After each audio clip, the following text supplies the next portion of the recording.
आरती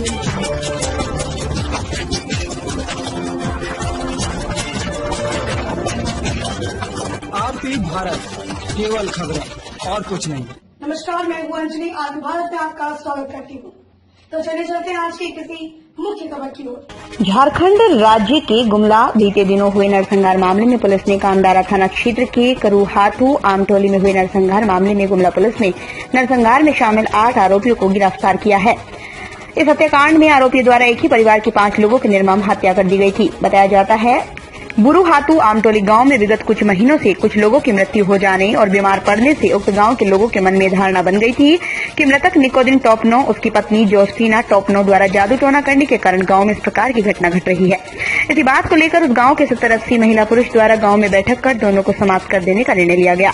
रात्रि में उस बैठक में भाग लेने वाले 8 व्यक्ति द्वारा टांगी, वसूला आदि धाराधार हथियार से लैस होकर मृतक के घर घुस गए।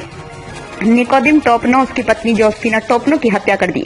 हत्या करने के बाद हत्यारों ने सोचा उसके घर की शेष लोगों को छोड़ देने पर वो पुलिस को सारी बात बता देंगे। इसके बाद हत्यारों ने मृतक के बेटे, उसकी पत्नी, उनके 5 वर्षीय पुत्र की भी हत्या कर दी। हत्याकांड के उद्भेदन हेतु एक एसआईटी टीम का गठन किया गया। छानबीन के दौरान ये बात सामने आई कि एसआईटी टीम द्वारा विभिन्न पहलुओं पर त्वरित गति से अनुसंधान करते हुए इस कांड का उद्भेदन कर घटना में शामिल सभी 8 लोगों को गिरफ्तार किया। घटना में प्रयुक्त खून लगा एक वसूला, एक टांगी, अन्य सामान बरामद किए हैं। वहीं इस मामले में जिले के एसपी ने बताया जिस तरह से कानून को हाथ में लेकर इस जघन्य घटना को अंजाम दिया, इसमें शामिल आरोपियों को सलाखों के पीछे भेजा जा रहा है। गुमला से अजीत सोनी की रिपोर्ट। 20 तारीख सुबह एक खबर प्राप्त हुआ था कि कामदारा थाना अंतर्गत आमटोली में एक परिवार के 5 आदमी को दरादर हथियार से हत्या किया है। इसका सत्यापन के लिए एसडीपीओ बसिया और इंस्पेक्टर बसिया को हम निर्देश दिया था। जब ये लोग पीओ पर पहुंच गया तो एक घर के 5 आदमी निकोदिन टोपनो, जोसेफाइन टोपनो, विंसेंट टोपनो, सिलवंती टोपनो और अलीबिन टोपनो, 5 आदमी का अपने घर पे हत्या करके पड़ा हुआ था। तो इस केस का खुलासा के लिए इस पे हम लोग थाना में 13-21 एफआईआर रजिस्टर किया जो रेलेवेंट सेक्शन पे, और इस केस का खुलासा के लिए एक एसआईटी एसडीपीओ बसिया के नेतृत्व में हम लोग गठन किया था। इसमें इंस्पेक्टर बसिया, थाना प्रभारी कामदारा, थाना प्रभारी बसिया और थाना प्रभारी कुरकुरा शामिल थे। तो इन लोगों के द्वारा बारीकी से जो भी इंफॉर्मेशन हमारे पास आया है उसका सत्यापन किया और हर पहलू पे हम लोग जांच किया। जांच करते करते हमको पता चला कि ये डैन बिसाई वाला मामला में इन लोगों का हत्या कर दिया गया था। बेसिकली उस गांव का लोगों का यही फील था कि कुछ दिन से कुछ आदमी मर गया है और कुछ लोग बीमार पड़ गया है।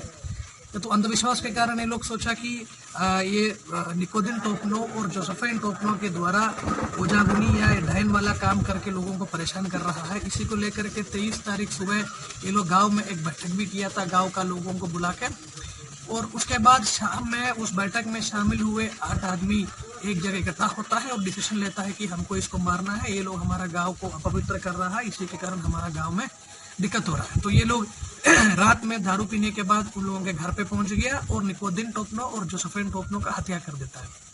और उसके बाद ये लोग अपने आप बात करता है तो ये डिसीजन लेता है कि अगर हम लोग इसके बेटा और पुतो और उन लोगों को छोड़ देगा तो ये लोग हमारा बारे में पुलिस को बता देंगे। तो इसलिए ये लोग अपना साक्ष्य मिटाने के लिए जो जोसेफाइन का जो बेटा है विंसेंट टोपनो और उनकी पत्नी सिलवंती टोपनो और विंसेंट का बेटा अलीबन टोपनो का हत्या कर दिया था। अभी इन्वेस्टिगेशन के दौरान जो 8 आदमी हम लोग पकड़ा है वो लोग अपना क्राइम को कन्फेस कर लिया है। ये लोग अपना संलिप्तता पर पुलिस को बताया कि हम लोग किया है, और इन लोगों की निशानदेही पर जो घटना करने के लिए जो चीज़ें इस्तेमाल किया है जैसे बसूला, टांकी, जो खून लगा हुआ है, ये हम रिकवर कर दिया है। जो 8 आदमी इसमें इन्वॉल्व हैं उनका नाम है सुनील टोपनो, सोमा टोपनो, सलीम टोपनो, फिरंगी टोपनो, फिलिप टोपनो, अमृत टोपनो, सावन टोपनो एवं दानियल टोपनो। इसमें पुलिस का इन्वेस्टिगेशन बहुत त्वरित तेजी से हम लोग करवाया था। हमारा dog squad. Dumka DIG Sudarshan Prasad Mandal ने पुलिस केंद्र दुमका में परेड समारोह में भाग लेते हुए शहीद स्मारक पर शहीदों को याद करते हुए पुष्प अर्पित किया। इसके बाद डीआईजी ने पुलिस केंद्र दुमका का निरीक्षण कर सभी शाखाओं की शाखा पदाधिकारियों के कार्यों का अवलोकन करते हुए लेखा पंजियों की अद्यतन जांच की। इस मौके पर पुलिस अधीक्षक दुमका अबर लकड़ा, अनुमंडल पुलिस पदाधिकारी सदर जरमुंडी, पुलिस उपाधीक्षक मुख्यालय परिचारी प्रवर, पुलिस केंद्र के पदाधिकारी उपस्थित थे। दुमका से विनोद त्रिवेदी की रिपोर्ट। आज भी आपने परेड वगैरह का निरीक्षण किया, आगे ये सब करते हुए पूरी योजना क्या है? पुलिस के इनका हम एनुअल इंस्पेक्शन में आए हैं। एनुअल इंस्पेक्शन की तिथि निर्धारित थी। इसमें जो पुलिस लाइन में जितने भी ये है कि दुमका पुलिस के एडम्स रिपोर्ट तो पुलिस लाइन से ही होता है, तो सारे डिसिप्लिनरी एक्शन से संबंधित अभिलेख यहाँ पर पुलिस केंद्र में ही संभालित होते हैं। सारे आर्म्स एग्जीक्यूशन का रखरखाव सारी चीजें तो पुलिस लाइन से होती है। वहाँ से जो भी पुलिस का जो एडम सपोर्ट है, जो भी डिसिप्लिनरी से रिलेटेड मामला है, जो भी मतलब वेलफेयर से संबंधित मामला है, सारे कार्य जो है पुलिस केंद्र से ही संचालित होते हैं और सभी अभिलेखों का रखरखाव भी पुलिस केंद्र में होता है।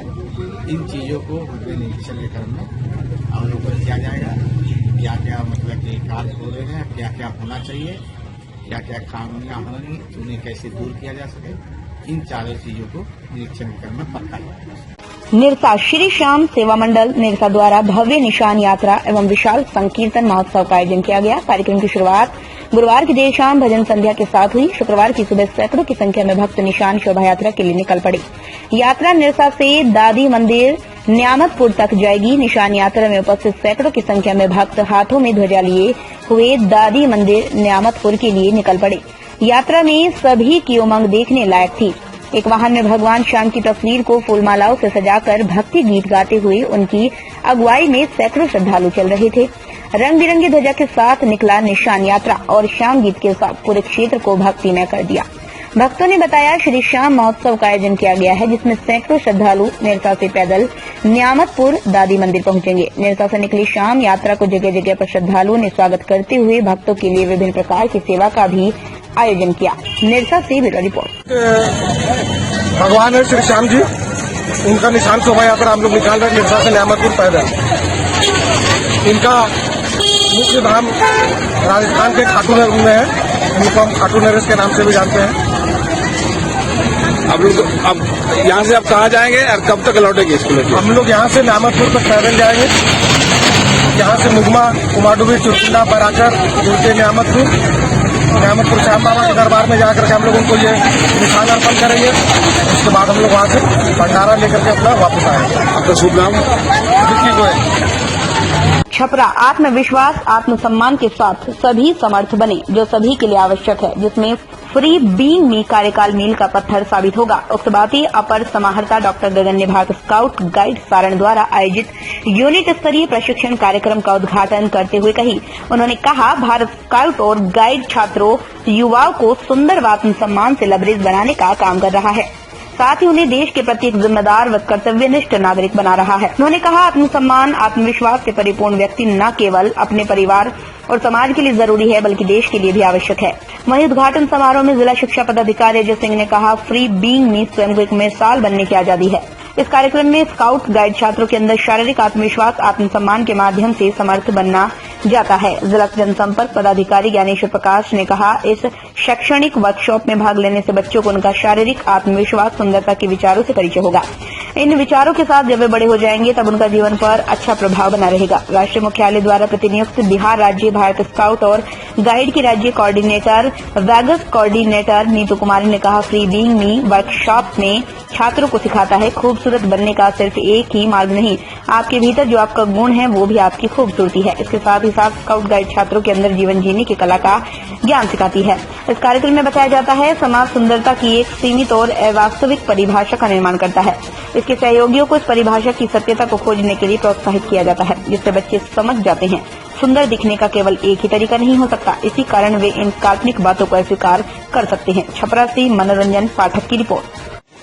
कल हम लोग रोटरी क्लब में थे, यहाँ की हम लोगों ने युवाओं को किसी भी प्रकार के ड्रग्स से अलग रखने के लिए आह्वान किया कि वो कि कभी भी अपने आप को ड्रग्स के साथ न जोड़े। आज भारत स्काउट गाइड का जो प्रशिक्षण शिविर 2 दिनों का, उसमें आकर के हम लोग को भी अच्छा लगा कि युवा इसमें संलग्न है और वो डिसिप्लिन बने, कॉन्फिडेंट बने और अपने आप को मुक्त करें जो इनका उद्देश्य है। मुक्त करने का मतलब है अपने आप को आर्थिक रूप से और स्वयं में भी हीन भावनाओं को कभी नहीं आने दें। हीन भावनाओं से अपने आप को मुक्त करें, स्वस्थ रहें, मेहनत करें और समाज, परिवार और पर्यावरण तीनों के साथ अपने आप को जोड़ करके एक समन्वित प्रयास करें ताकि उनका भी विकास हो और देश का भी विकास हो। शुक्रवार को निरसा के मुगमा स्थित कोल ट्रेडर्स एसोसिएशन कार्यालय में एक प्रेस वार्ता का आयोजन किया गया। मौके पर मौजूद एसोसिएशन के सचिव रंग बहादुर सिंह एवं कोषाध्यक्ष पवन मुरारका ने बताया, आज की इस प्रेस वार्ता का मुख्य उद्देश्य ये है कि हम लोग विगत कुछ महीनों से ईसीएल प्रबंधन द्वारा हमारे साथ की गई तानाशाही रवैये से हम लोग परेशान हैं। हम लोग के ऑफर की कटौती कर हम लोगों का हिस्सा रेक लोडिंग को दिया जा रहा है। प्रबंधन हमारे स्वार्थ में हमारा हिस्सा काटकर रेक लोडिंग में करवाया जा रहा है, जिससे छोटा व्यवसायी बेकार हो रही है, ड्राइवर खलासी बेकार हो रही हैं, मजदूर बेकार हो रही हैं, भुखमरी की स्थिति पैदा हो रही है। अगर जल्द ही इस पर ध्यान नहीं दिया गया तो मार्च में हम लोग ईसीएल मुगमा एरिया के सेंट्रल पूल साइडिंग में अनिश्चित काल के लिए धरना प्रदर्शन को बाध्य होंगे, जिसकी पूरी जिम्मेदारी ईसीएल प्रबंधन की होगी। निरसा से मलिक गोप की रिपोर्ट। कुछ महीनों से, पिछले महीने से ईसीएल प्रबंधन द्वारा हमारे साथ की गई जातियों के द्वारा हम लोग परेशान हैं। हम लोग का ऑफर कटौती करके हम लोग का हिस्सा रेक लोडिंग में दिया जा रहा है, जबकि हम लोग डबल रेट में माल परचेज कर रहे हैं। इसे एक तरफ कंपनी को तो चूना लग ही रहा है, लेकिन प्रबंधन अपने स्वार्थ में कुछ माल 12 रेक में दे करके हम लोग का कोटा छोटे व्यवसायियों का काट दिया गया, जिससे सभी बेकार हो गए हैं, मजदूर बेकार हो गए हैं, ट्रक मालिक, ड्राइवर, खलासी, साथ में छोटे व्यवसायी जो स्टार्टअप इंडिया के तहत मोदी जी के कहने पर छोटे व्यवसायियों को प्रोत्साहन दिया जाना था, उनका ऑफर कटिंग करके रेट में दिया जा रहा है। इसके चलते हमें भारी नुकसान हो रहा है, साथ में कंपनी को भी नुकसान हो रहा है। इसके एवज में हम लोगों ने निर्णय लिया है कि हम लोग प्रबंधन को आगाह करते हैं कि आगामी मार्च महीने तक हमें नया ऑफर अगर सुचारू रूप से नहीं दिया गया तो हम इसके एवज में मार्च में धरना देंगे, जिसकी तारीख हम प्रबंधन को आगे दिनों में जना देंगे। राजपुरा में 6,000 टन ऑफर दे करके विड्रॉ कर लिया गया। ये सब मैनेजमेंट के भया दोहन का है। हम लोग के यहाँ पर मजदूरों का भुखमरी का कगार हो जाएगा। यहाँ हजारों मजदूर कपासरा में लोडिंग करके अपना बच्चा के पालन पोषण कर रहा था। अब 5,000 टन में डीओ होल्डर के भी नहीं होगा और मजदूर यहाँ पर भुखमरी के कगार पर चला जाएगा। अगर मैनेजमेंट इस बार मार्च का ऑफर नहीं बढ़ाता है तो हम लोग खुदिया रेलवे साइडिंग पर जाकर के हम लोग सभी डीओ धारक प्लस यहाँ के मजदूर सब हम लोग धरना पर बैठेंगे।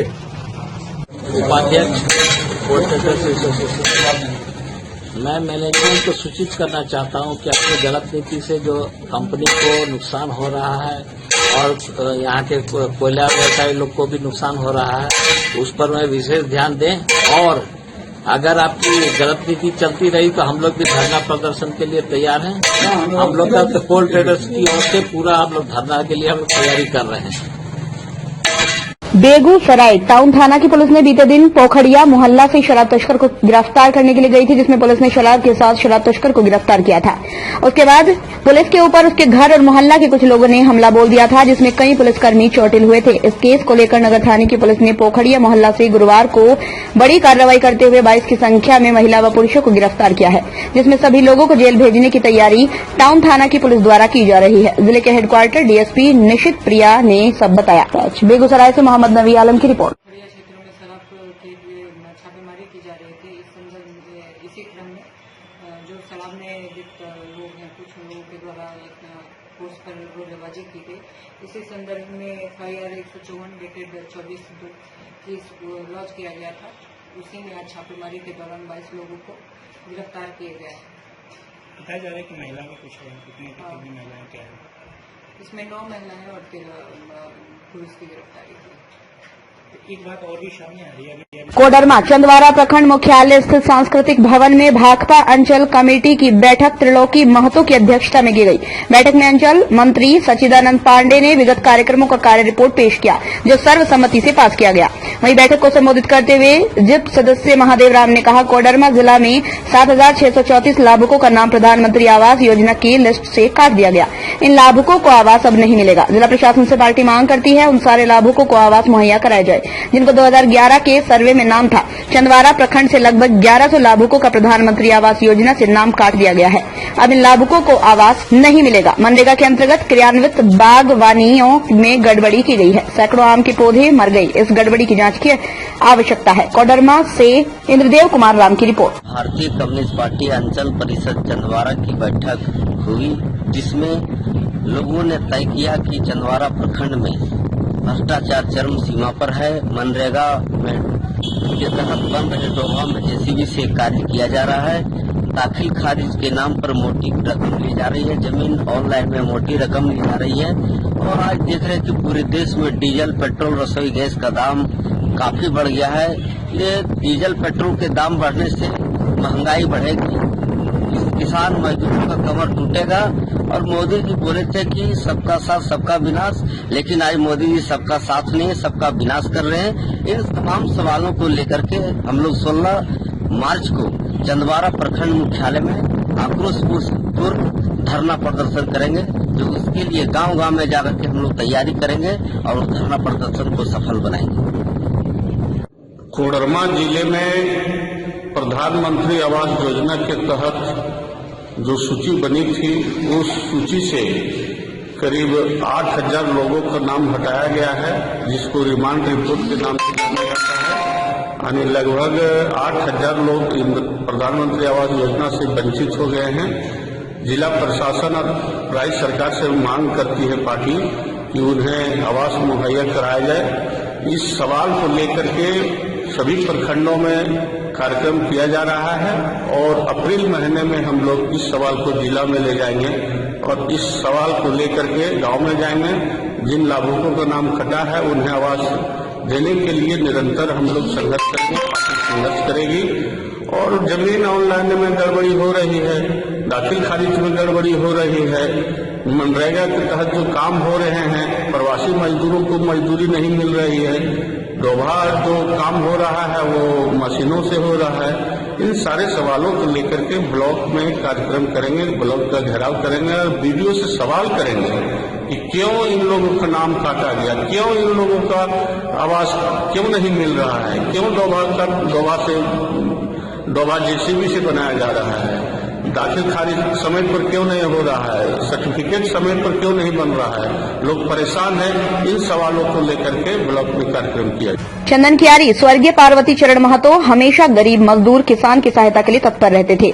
उन्होंने अपने जीवन काल में अपनी संस्कृति, भाषा को बचाने, आगे बढ़ाने के लिए कई अहम कार्य किए। उनके अधूरे कार्य को पूरा करना ही श्रद्धांजलि होगी। उक्त बातें चंदन कियारी के पुसरो पंचायत स्थित बाट बोआ में आयोजित चंदन कियारी के पूर्व विधायक पार्वती चरण महतो के 8वीं स्मृति दिवस में बतौर मुख्य अतिथि के रूप में सूबे के पूर्व मंत्री सह स्थानीय विधायक अमर कुमार बाउरी बोल रहे थे। उन्होंने आगे कहा, स्वर्गीय पार्वती बाबू शिक्षा को प्राथमिकता देते थे, जिन्होंने अपने जीवन काल में कई विद्यालय एवं महाविद्यालय के निर्माण के साथ साथ अपनी मातृभाषा में कई किताब भी लिखी थी, जो आज भी लोगों के दिल में है। आज भी उनको द्वारा लिखी गई किताब से लघु नाटक का आयोजन कर उनकी याद को ताजा कर देते हैं। कार्यक्रम की अध्यक्षता पार्वती चरण महतो के छोटे पुत्र विभाष महतो ने किया।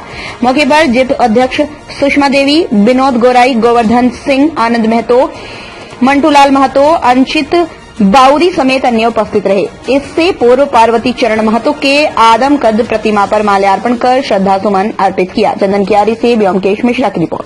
पार्वती बाबू के जन्म जयंती समारोह के अवसर पर उपस्थित होकर के उनके चरणों में अपने श्रद्धा के सुमन हम लोगों ने अर्पित किया है। स्वर्गीय पार्वती बाबू हम लोगों के सांस्कृतिक, हम लोगों के राजनीतिक और सामाजिक उत्थान के एक केंद्र बिंदु रहे हैं, जिन्होंने अपने नेतृत्व के माध्यम से एक विधानसभा के सदस्य होने के नाते भी और एक सामाजिक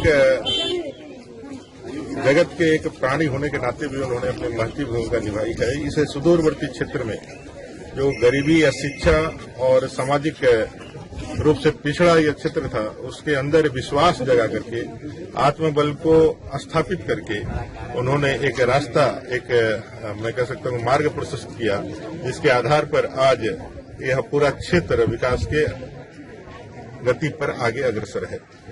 हमारे सामाजिक हो, चाहे हमारे धार्मिक या अन्य जो हमारे पुरातन चली आई संस्कृति है, उसके प्रखर मैं कह सकता हूं कि वकालत करने वाले और अपने मातृभाषा को स्थापित करके लेखन के माध्यम से विद्वता के साथ इसको आगे की पीढ़ी के लिए संरक्षित रखने वाली स्वर्गीय पार्वती बाबू की जन्म जयंती अवसर पर हम लोग अपनी भावभीनी श्रद्धांजलि अर्पित करते हैं और उनसे परमपिता परमेश्वर से यह कामना करते हैं कि वो हमें इतना संबल दे कि हम लोग उनके बताए हुए रास्ते से आगे चल करके एक विकसित और एक अच्छा समाज गढ़ने में हम अपनी भूमिका निभा सकें। मेरे पिताजी का पुण्यतिथि हम लोग आज 8वां साल से मना रहे हैं। इस साल कोरोना के चलते हम लोग इससे बड़ा प्रोग्राम नहीं किए। इसके पूर्व में जो किए थे उसमें ये प्रोग्राम में हम लोग का झारखंड का मुख्यमंत्री भी आए हुए थे। हम लोग के अगल बगल के जितना भी सामाजिक कार्यकर्ता है उन लोग भी आए हुए थे। लेकिन हमें भी थोड़ा दुख लग रहा है कि कोरोना के चलते इस बार वैसे प्रोग्राम नहीं कर पाए। इसलिए सभी जनता से हम इस साल की भांति हम क्षमा मांगते हैं। या अगले साल से फिर ऐसा नहीं रहे तो हम लोग अगले साल से फिर धूमधाम से ही पुण्यतिथि मनवाएंगे। निरसा विधानसभा क्षेत्र के उत्तर पंचायत के जिला परिषद सदस्य मिथुन रविदास आज अपने क्षेत्र में विकास की गंगा बहा दिए हैं। आपको बता दें, पिछले कई दिनों से जुझारू यंग समाज सेवी मिथुन रोहिदास अपने कार्य को बहुत ही ईमानदारी के साथ कर रहे हैं। ईमानदारी के चलते उनका पहचान की कोई कमी नहीं, जहां भी जाते हैं लोगों का हुजुम लग जाता है। इसी क्रम में आज पांड्रा पश्चिम पंचायत के लक्ष्मीनगर में 200 मीटर पीसीसी सड़क का शिलान्यास किया है। इस मौके पर ग्रामीणों ने बताया, बरसात के दिनों में यहां सड़क न होने से चलना बेहद मुश्किल होता था। घर में बरसात का पानी भर जाता था, लेकिन हम लोगों ने जिला परिषद सदस्य मिथुन रोहिदास से इस विषय में बात की। बात करते ही जब फंड आया, उन्होंने मेरे गांव का विकास के लिए आगे आए। उनके सहयोग से आज सड़क का निर्माण कार्य हो रहा है। निरसा से ब्यूरो रिपोर्ट। समय में आप तो अभी हम क्या बताएं, अभी तो बरसात है नहीं। बरसात के समय इतना इस रोड में पानी आता था, कच्चा था, तो हम लोग को घर बनाए है बहुत प्रॉब्लम आती थी कि मैंने घुटना पानी रहता। फिर मिथुन जी से हम लोग संपर्क किए कि मिथुन जी थोड़े मैंने यहाँ के निरसा के अच्छा एक जिला परिषद है, जो उनसे वार्तालाप हुई कि सर आप कुछ हमको रोड दीजिए। तो उनके सहयोग से आज 300 फुट का ढलाई हुआ है। हम बहुत उनको धन्यवाद कहते हैं और हमेशा इनका कार्य रहे, ऐसे करते आ रहे हैं। बहुत अच्छा लगा हम लोग को। बस उसे ये जो लक्ष्मी नगर नया बना है, इसमें ऐसा स्थिति था कि यहाँ पर बरसात के टाइम में एकदम रोड नहीं था। इस कारण से हम बहुत बार आए हैं। सुखबीर जी के घर हमको भी बड़ी खराब लगा था, तो इस जगह को देखे कि यहाँ पर रोड की बहुत आवश्यकता है, इसलिए हम यहाँ पर 300 फीट रोड जिला परिषद मद से दिए हैं। यहाँ पर जो अभी हर जगह से आदमी आके बैठ रहा है, दूर दराज से घर बना रहा है, यहाँ आए, यहाँ पर भी देखे कि जो जिस क्षेत्र से आते हैं, यहाँ पर भी पंचायत प्रतिनिधि जिला परिषद काम कर रहे कि नहीं कर रहे, इसलिए हम असुविधा देखते हुए यहाँ पर 300 फीट रोड करवाए। और आए दिन जो भी बाकी है, अगर ऐसा मौका मिलता है, अगर इन लोगों का सहयोग आशीर्वाद रहेगा तो ये भी रोड हम पूरा कर देंगे। कोडरमा मरकच्चो प्रखंड मुख्यालय स्थित बैंक ऑफ इंडिया शाखा मरकच्चो के कर्मियों, जनप्रतिनिधियों, ग्रामीणों ने मनाया शाखा प्रबंधक का विदाई समारोह। वहीं समारोह की शुरुआत में बैंक कर्मियों, क्षेत्र के ग्रामीणों, जनप्रतिनिधियों ने सेवानिवृत्त हो रहे शाखा प्रबंधक A.K. सिंह को फूलमाला देकर बैंड बाजे के साथ स्वागत करते हुए एक जुलूस का आयोजन कर नाचते झूमते हुए बैंक ऑफ इंडिया से प्रखंड मुख्यालय के समीप एक सभा स्थल पर ले गए, जहां स्थानीय मुखिया विजय सिंह की अध्यक्षता में सांस्कृतिक कार्यक्रम का आयोजन कर काफी मनोरंजन भी किया गया। वहीं इस दौरान कार्यक्रम में उपस्थित पूर्व LDM महेश प्रसाद, सेवानिवृत्त LDM सुधीर शर्मा, बैंक में कार्यरत पदाधिकारी अवनिंद्र कुमार सिंह, सतीश कुमार सिंह, अरुण कुमार सिन्हा, विकास सागर, देवेंद्र कुमार, सौरभ कुमार, हंसराज कुमार, समाजसेवी बेदू साव, अनेश्वर सिंह समेत दर्जनों लोगों ने कार्यक्रम में भाग लेकर सेवानिवृत्त हो रही शाखा प्रबंधक को नम आंखों से विदाई दी। वहीं इस मौके पर A.K. सिंह ने कहा, मैं 25 अप्रैल 2018 को बैंक ऑफ इंडिया शाखा मरकच्चो में शाखा प्रबंधक के रूप में योगदान दिया था। और तब से लेकर आज तक मैंने ईमानदारी पूर्वक क्षेत्र की जनता का हर संभव मदद और सेवा की। वहीं इस मौके पर इस बैंक में नई शाखा प्रबंधक के रूप में योगदान दे रहे सतीश कुमार सिंह ने बताया, क्षेत्र की जनता का सहयोग मिलता रहे तो भी मैं प्रयास करूंगा कि क्षेत्र के लोग हमारे कार्य से खुश और इस शाखा से लाभान्वित रहें। कोडरमा से bureau report. Bank of India 25 अप्रैल 1986 को ज्वाइन किया। उसके पहले मैं मैथमेटिक्स का लेक्चरर था बिहार यूनिवर्सिटी में, और बैंकिंग में आने के बाद पता चला कि ये चूंकि मैं धार्मिक हूं तो वो क्षेत्र मेरे लिए ज्यादा अनुकूल है, और हमने शुरुआती से ही सोसाइटी को सोशल बैंकिंग किया, सोसाइटी को जोड़ के रखा।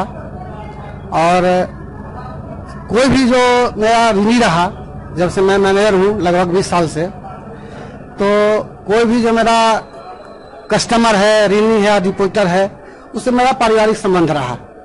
हम जहां भी रहे, लोहरदगा होते हुए, बोकारो होते हुए, बंगाल होते हुए, अभी भी सैकड़ों हजारों हमारे कस्टमर से पारिवारिक संबंध हैं।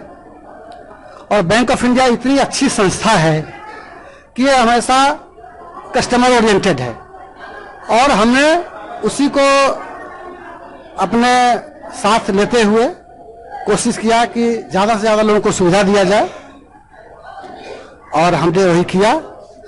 हर जोन में हमने हर स्केल में काम किया है।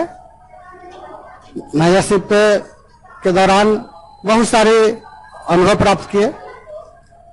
बहुत जगह ऐसे ऐसे ब्रांच में हमको काम करना पड़ा जहां कोई इंफ्रास्ट्रक्चर नहीं था, हमने वहां पर इंफ्रास्ट्रक्चर डेवलप करवाया।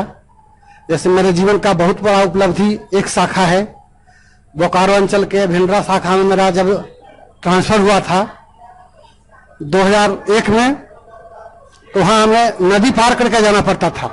वहां पीने का पानी नहीं था, कोई उपाय नहीं था।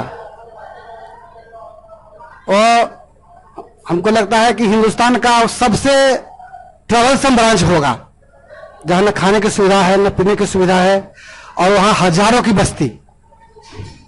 वहां मैंने, यद्यपि मैं सेकेंड लाइन में था, शाखा प्रबंधक के सहयोग से उस गांव को इतना उन्नत करवाया कि आज वहां जाने के लिए, पोस्टिंग के लिए लोग तरसते हैं। और मेरे ही कार्यकाल में पुल का निर्माण हुआ, वहां आज सड़क है, और वहां से परिवहन का साधन है। कलकत्ता से लेके रांची, बोकारो तक की बस खुलती है, और वहां के लोगों से इतनी आत्मीयता है कि मैं अभी भी वहां साल में एक बार लोग बुलाते हैं, जाते हैं।